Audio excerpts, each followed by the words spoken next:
The air around the palace was always cold, but Princess Alara's heart was colder. To her, the kingdom wasn't a land of people, but a chessboard where she played with lives for sport.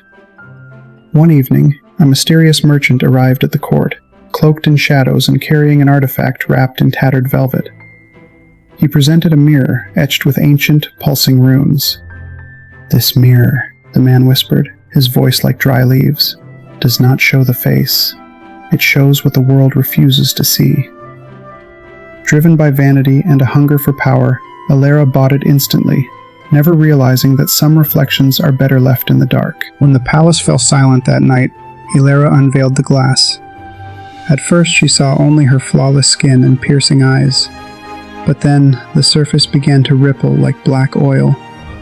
Her reflection distorted, her golden hair turned into a nest of writhing vipers, and her eyes hollowed out into empty, bottomless pits.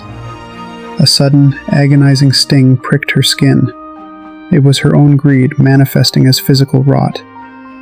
She tried to scream, but the mirror seemed to swallow the sound, leaving her gasping in a room that had grown unnaturally freezing. Alara awoke to a terrifying reality. When she splashed water on her face, she didn't see the princess she knew. A jagged, charcoal-black scar had erupted across her cheek, looking like the charred bark of a dead tree. Panic flared, and when she lashed out in anger at a servant, the scar burned and crawled further down her neck. She realized then that her bitterness was literally consuming her beauty. Terrified of the world seeing her true self, she donned a heavy black veil and fled into the night, a fugitive from her own reflection. Lost in the suffocating mist of the great forest, Alara stumbled upon the merchant again. He was sitting by a small fire near a crumbling grave, a cryptic smile playing on his lips.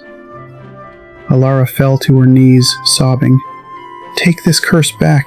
I'll give you anything for my face." The merchant didn't even look up. "Princess," he said softly, "the mirror didn't change you. It simply stopped lying. These marks will only fade when you bleed for someone else's sake.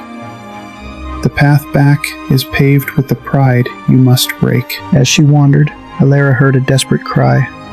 A young boy was trapped in a deep, jagged ravine, surrounded by rising waters. Her first instinct was to keep walking, to save herself. But as she turned away, a sharp pain stabbed at her heart, nearly doubling her over. She stopped. Gritting her teeth, she took her expensive silk veil and lowered it as a rope. Her delicate hands were shredded by the rocks, blood staining the silk, but she pulled with everything she had. When the boy was finally safe and thanked her with a tearful smile, she felt the burning on her face soften for the very first time. The fog thickened until Alara reached a place where the trees were replaced by endless mirrors. This was the Hall of Reflection. Here she was forced to face shadows of her past. One shadow whispered, "You stole the grain of the hungry." Another hissed, "You ignored the pleas of the dying." For the first time in her life, Alara didn't deny it. "Yes," she wept, "I was a monster." The moment she accepted the weight of her sins, the mirror shattered into dust. Her soul was beginning to breathe again. The merchant appeared one last time, holding a silver dagger. "The final test," he announced. "To regain your old beauty completely, you must sacrifice the innocence of the child you just saved. One life for your perfection." Alara looked at the dagger, then at the sleeping boy. Without a second thought, she hurled the blade into the darkness. "I don't want a beauty built on blood," she declared. "I would rather be hideous and kind than beautiful and hollow." A blinding white light suddenly exploded, swallowing the forest whole. The merchant was no mere man. He was a celestial guardian of balance. He took Alara's bruised hand and whispered, "You have finally conquered yourself." When Alara looked into a nearby pool, she didn't see the perfect princess of old. Her face was different. It bore the faint lines of her journey and the scars of her sacrifice. But there was a warmth in her eyes that made her more radiant than she had ever been.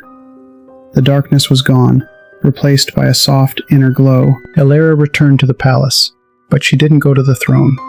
she went to the gates. She sold her crown and jewels to build hospitals and shelters for the very people she once despised.